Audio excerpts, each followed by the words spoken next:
माता की जय। राम राम, प्रणाम स्वीकार कीजिए। हम बात कर रहे हैं संस्कारों की। हमने 8 संस्कार कल समझे, 8 अब समझेंगे। किसी का भाग्य उसका बहुत साथ देता है, जबकि किसी का भाग्य बिल्कुल रूठा रहता है। किसी के बड़े बड़े काम चुटकियों में हो जाते हैं, किसी को छोटे छोटे कामों के लिए संघर्ष उसे गुजरना पड़ता है। क्यों? कभी सोचिए, जरा सोचिए, क्या ऐसा हो सकता है कि जो भाग्य हम लिखवा कर पैदा होते हैं उस भाग्य में कुछ बदला जा सकता हो? हाँ, बदला जा सकता है कर्म से और संस्कारों से। तो जो 8 संस्कार मैंने आपको बताए थे, यदि आप उस तरीके से गर्भ धारण करते हैं, शिशु की गर्भ के अंदर देखभाल करते हैं, तो आपका होने वाला शिशु आपके भाग्य में जो लिखा हुआ शिशु होगा उससे बहुत बेहतर होगा। उसमें उतने रोग भी नहीं होंगे और वह आपके परिवार के, आपके जो जेनेटिक डिजीज हैं, उन रोगों से भी अपने आप को काफी हद तक मुक्त करे हुए होगा। आज मैं आपको कुछ ऐसे अहम संस्कार बताने वाला हूं जिसकी वजह से या जिसकी सहायता से आप बच्चे को कुशाग्र बना सकते हैं, विलक्षण बना सकते हैं, मेधावी बना सकते हैं।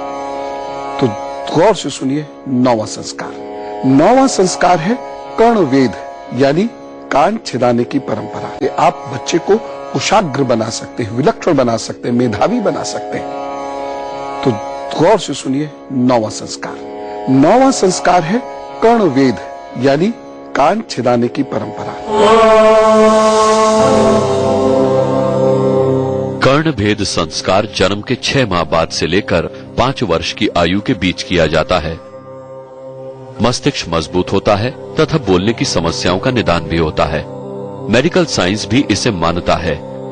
ज्योतिष के मुताबिक शुक्ल पक्ष के शुभ मुहूर्त में ये संस्कार करना चाहिए।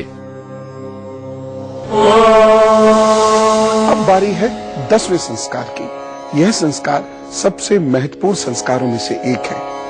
कर्णवेद संस्कार के बाद तुरंत ही इसको करने का प्रावधान है और यह संस्कार है यज्ञोपवीत संस्कार। इसे उपनयन संस्कार नाम से भी हम जानते हैं। अब ये क्या होता है बताता हूं। उप यानी पास और नयन यानी ले जाना, अर्थात गुरु के पास ले जाने को ही मूलतः उपनयन संस्कार कहते हैं। इसमें बाल यानी बच्चे को जनेऊ पहनाकर गुरु के पास शिक्षा अध्ययन के लिए ले जाया जाता था। अब जनेऊ क्या होता है सारे लोगों ने सुना, लेकिन समझा बहुत कम लोगों ने होगा, है ना? मैं बताता हूं जनेऊ क्या है। जनेऊ में 3 सूत्र होते हैं। ये 3 देवता ब्रह्मा, विष्णु, महेश के प्रतीक हैं। फिर हर सूत्र के 3-3 सूत्र होते हैं। ये सब भी देवताओं के प्रतीक हैं। जनेऊ धारण करने के कई लाभ हैं। मलमूत्र विसर्जन के पूर्व जनेऊ को कानों पर कसकर 2 बार लपेटना पड़ता है। इससे कान के पीछे की 2 नसें, जिनका संबंध पेट की आंतों से होता है, आंतों पर दबाव डालकर उनको पूरा खोल देती हैं, जिससे मल विसर्जन आसानी से हो जाता है तथा कान के पास ही एक नस से मलमूत्र विसर्जन के समय कुछ द्रव्य विसर्जित होता है। जनेऊ उस वेग को रोक देता है, जिससे कब्ज, एसिडिटी, पेट रोग, गुप्त रोग, रक्तचाप, हृदय के रोगों सहित अन्य संक्रमण रोग नहीं होते। जनेऊ का सबसे ज्यादा लाभ हृदय रोगियों को होता है। अब मैं आपको विद्यारंभ, केशांत और समावर्तन संस्कार के बारे में बताता हूं। यह तीनों ही संस्कार विद्या से जुड़े हुए हैं, जिसे हम आजकल की भाषा में कहते हैं ग्रेजुएट। उसी तरह पहले के समय में लोग 10 साल की आयु के बाद विद्यार्जन करने के लिए गुरु के पास जाते थे और तब तक पढ़ते थे जब तक गुरु संतुष्ट ना हो जाए। उसके बाद वह स्नातक हो जाते थे, जिसे हम ग्रेजुएट कहते हैं। उसके बाद यदि वह धर्म की राह पर चलना चाहते हैं तो अपने इसी ब्रह्मचार्य और विद्यार्थी जीवन को आगे बढ़ाते थे, अन्यथा वह गृहस्थ में प्रवेश करते थे। गुरु की आज्ञा के बाद वह गृहस्थ में प्रवेश करते थे, यानी विवाह करते थे, विवाह संस्कार। लेकिन विवाह संस्कार करने से पूर्व ये 3 संस्कार अवश्य करते थे। तो इन तीनों ही संस्कारों को एक साथ समझ लेते हैं। उसके बाद इसका आज के समय में खास आपके लिए क्या प्रयोग है वह बताऊंगा। विद्यारंभ संस्कार। शिक्षा का शुरू होना ही विद्यारंभ संस्कार है। गुरु के आश्रम में भेजने से पहले अभिभावक अपने पुत्र को अनुशासन के साथ आश्रम में रहने की सीख देते हुए भेजते थे। केशांत संस्कार, इसका अर्थ है केश यानी बालों का अंत करना, उन्हें समाप्त करना। विद्या अध्ययन से पूर्व भी केशांत किया जाता है। मान्यता है गर्भ से बाहर आने के बाद बालक के सिर पर माता पिता के दिए बाल ही रहते हैं। इन्हें काटने से शुद्धि होती है। शिक्षा प्राप्ति से पहले शुद्धि जरूरी है ताकि मस्तिष्क ठीक दिशा में काम करे। समावर्तन संस्कार, इसका अर्थ है फिर से लौटना। आश्रम में शिक्षा प्राप्त के बाद फिर दीन दुनिया में लाने के लिए ये संस्कार किया जाता था। यहाँ से शिक्षा के सिद्धांतों का प्रायोगिक स्वरूप सामने आता था। तो ये जो संस्कार है, इन संस्कारों से एक सामान्य सा बच्चा एक ज्ञानी पुरुष के रूप में परिणत हो जाता है। यानी उसका दिमाग अच्छा होता है, उसका मूड अच्छा होता है और समाज और परिवार के साथ उसका सामंजस्य अच्छा होता है। देखिए कितनी महत्वपूर्ण चीजें थी, आज यही चीजें नहीं है, कितना नुकसान ये समाज उठा रहा है। परिवारों में कलह हम क्या सोचते हैं, धन की वजह से होती है? नहीं। मकान की वजह से होती है? नहीं।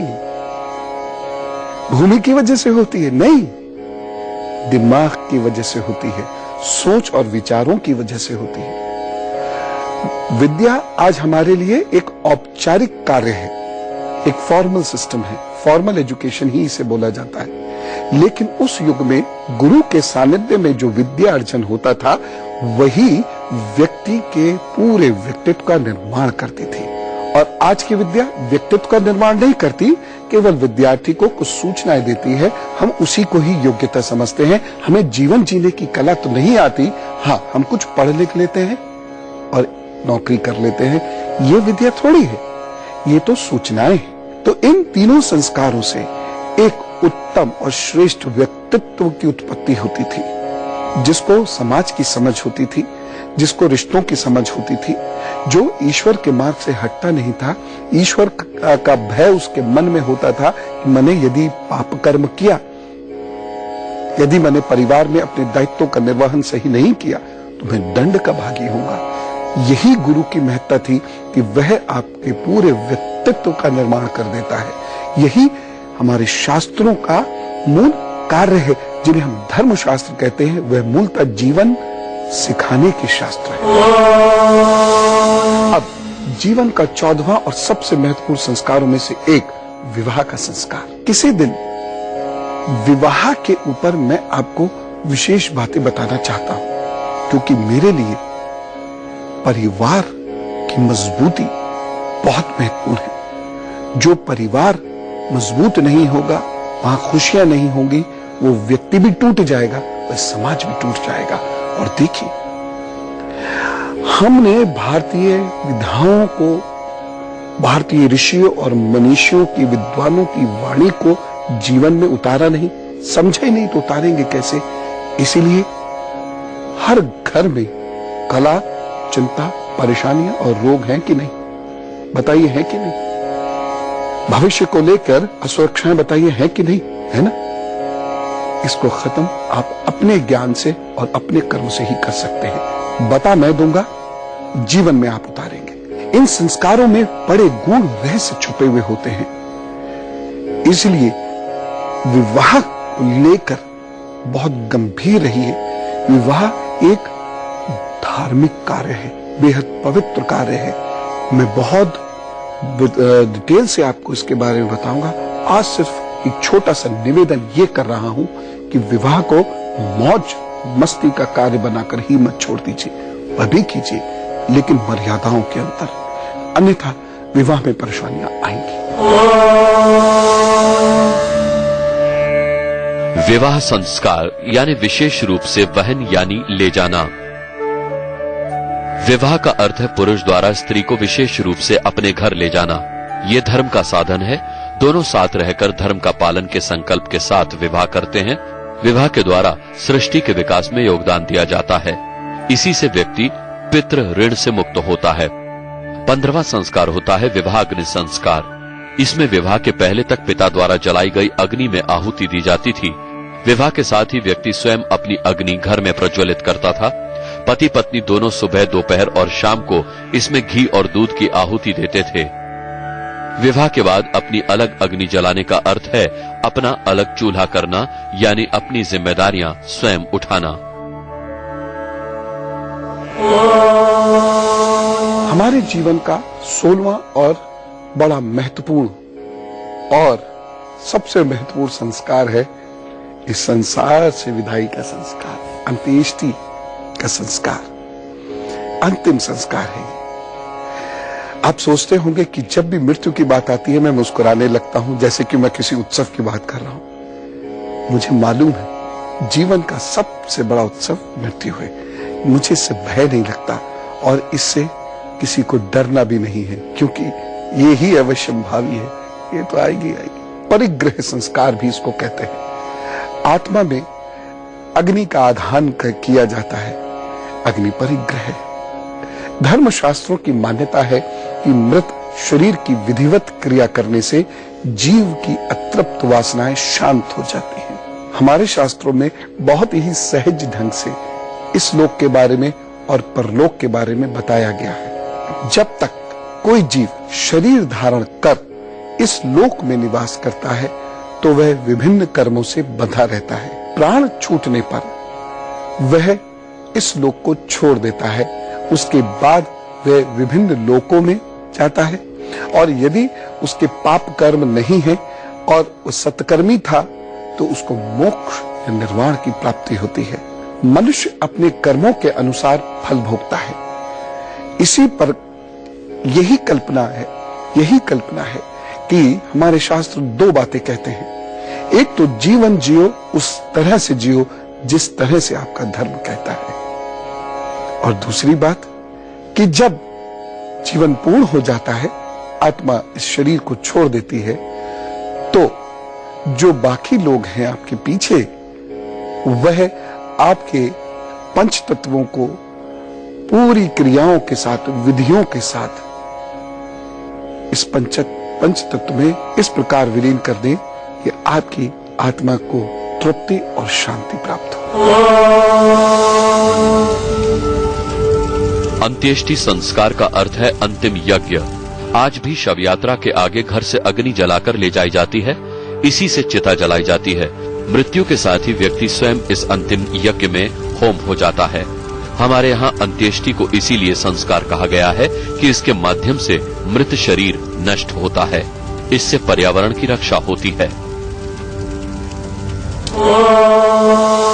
और अब बात करते हैं स्वास्थ्य पर्व की।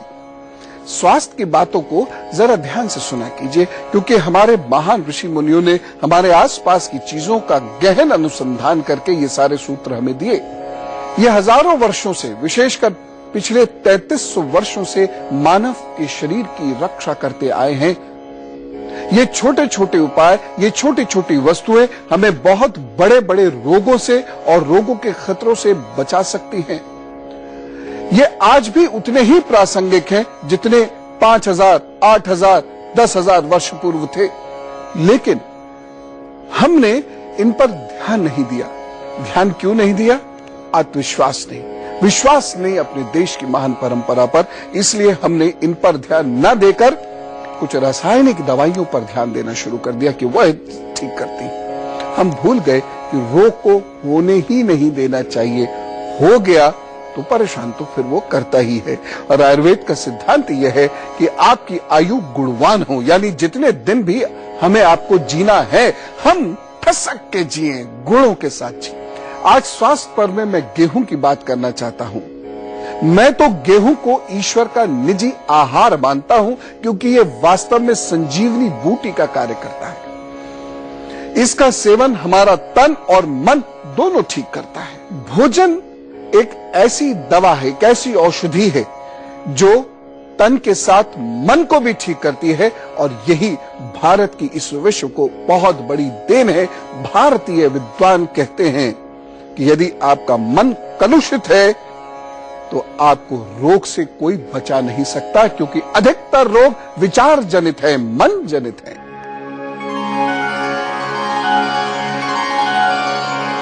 चिकित्सा विज्ञान में पथरी के लिए भी गेहूं अचूक दवा माना जाता है। गेहूं के पौधों का रस पीने से डिप्रेशन और हड्डियों की कमजोरी दूर होती है और पीलिया, मधुमेह, गठिया और बवासीर के मरीजों के लिए ये अद्भुत दवा का कार्य करती है। इसके सेवन से कैंसर के रोगी को भी बचाया जा सकता है। गेहूं के पौधे में मैग्नीशियम की अधिकता होती है।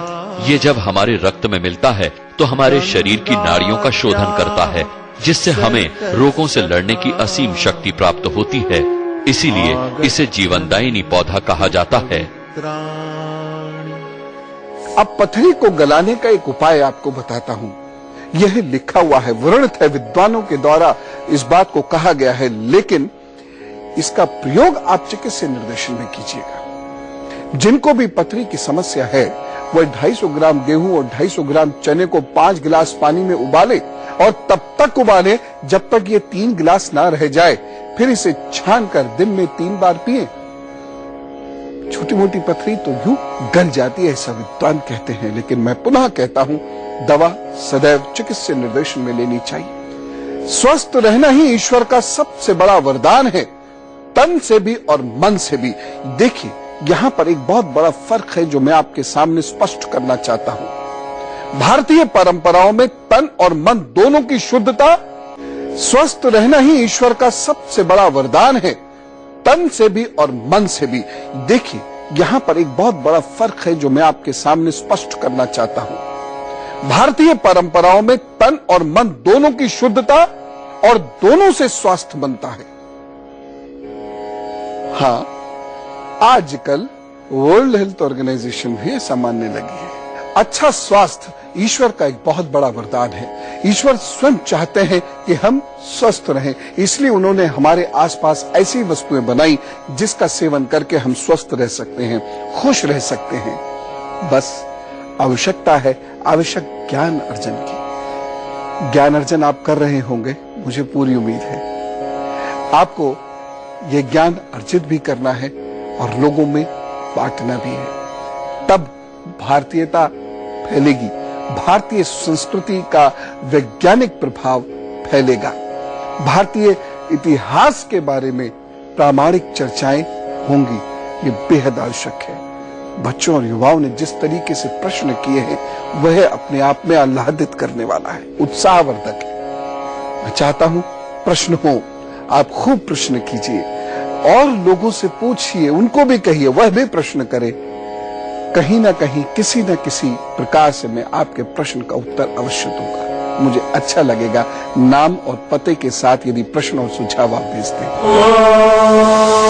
यदि इन संस्कारों को अब आप दोबारा सोचेंगे तो कहेंगे कि हाँ, कितना बड़ा विज्ञान था जो हम शब्द ना समझने की वजह से इसको समझ ही नहीं रहे।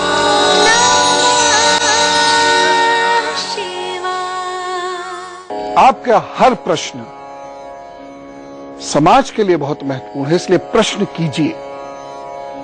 आप प्रश्न करेंगे, बहुत सारी छूटी हुई बातें लोगों तक पहुंच जाएंगी। इसलिए हम लगातार कह रहे हैं, प्रश्न करो। इन पतों पर आप भेज दीजिए अपने प्रश्न। बहुत धन्यवाद, मेरा धन्यवाद। व्यक्तिगत रूप से मैं आभारी हूं कि आप प्रश्न कर रहे हैं, व्यक्तिगत रूप से मैं आभारी हूं कि आप चर्चाएं कर रहे हैं। भारत पर एक आंदोलन के रूप में इस पूरे देश में फैला दीजिए, तभी गर्व होगा अपने भारत पर, जब आप भारत को समझेंगे, जानेंगे। प्रश्न आज का लेते हैं, सुरभि जैन जी का है। सुरभि जैन जी ये पूछ रही हैं, मुझको कैसे पता लगे ये जो रुद्राक्ष मैंने पहना है ये सही है? बड़ा कठिन प्रश्न है क्योंकि जो नकल करते हैं वो भी बड़े तेज दिमाग के लोग होते हैं। बस दिमाग चलता नकारात्मक रास्ते पर है, इसलिए हर वो चीज जो असल रुद्राक्ष में है वो उकेर देते हैं। लेकिन रुद्राक्ष में एक खास मैग्नेटिक इफेक्ट होता है। मैग्नेटिक इफेक्ट के चलते यदि उसके इर्द गिर्द यदि चुंबक रखी जाए तो रुद्राक्ष में मूवमेंट आएगा। एक तो चीज ये खास है। दूसरी चीज, जब आप उसको लेंस से देखें, और लाल वाला रुद्राक्ष मत देखें, वो तो बाद में कलर की, जब उसको लेंस से देखेंगे गहरे से ऐसे करके, तो उसके अंदर आपको कुछ जड़ें जैसी दिखेंगी। जैसे पृथ्वी के अंदर किसी पौधे की जड़ होती है, ऐसी उसके अंदर वह जड़ें आपको दिखाई देंगी। ये दो ऐसी प्रमुख चीजें हैं जिनके चलते आप कह सकते हैं कि रुद्राक्ष ठीक है, ऐसे ले लो। इन 2 दिनों में हमने बात की संस्कारों की, यह सुनने और समझने और मनन करने की, साथ ही साथ जीवन में उतारने की क्रिया भी है। यदि इन संस्कारों को अब आप दोबारा सोचेंगे तो कहेंगे कि हाँ, कितना बड़ा विज्ञान था जो हम शब्द ना समझने की वजह से इसको समझ ही नहीं रहे थे। संस्कारों को जीवन में उतारेंगे, उतारना पड़ेगा यदि अच्छा जीवन चाहिए तो। बहुत सारी और बातें नियमित रूप से करते रहेंगे। बस आप प्रश्न जरूर उठाइएगा, प्रश्न जरूर करिएगा, मुझ तक प्रश्न जरूर भेजिएगा। कल पुनः मुलाकात होगी। तब तक क्या कहना है? भारत माता की जय।